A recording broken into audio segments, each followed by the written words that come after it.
भाई। हम नहीं मानते, हम नहीं मानते, चौकीदार को हम नहीं मानते। नहीं चलेगी, ये गुंडागर्दी नहीं चलेगी।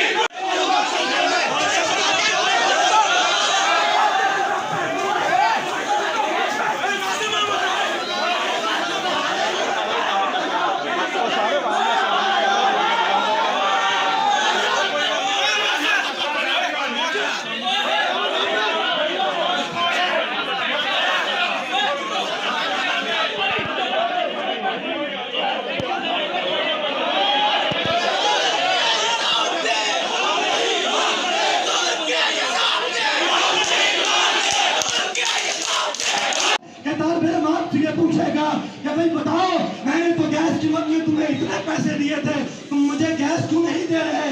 मुझे तालमेल ये पूछेगा। ये मुतालिबा है पिछले 10 सालों की ऑडिट रिपोर्ट को पब्लिक किया जाए। हमारा जो मुतालिबा है हमारी यूनिवर्सिटी की 2000 की गदर। हम ये जानना चाहते हैं कि हमारे पैसे पे आप कितने ऐसे करते आए हैं। हमारा ये मुतालिबा है कि आप हमें फॉर्म के एक्सपेंडिचर की तफसीलात अदा करें। हमारा ये मुतालिबा है।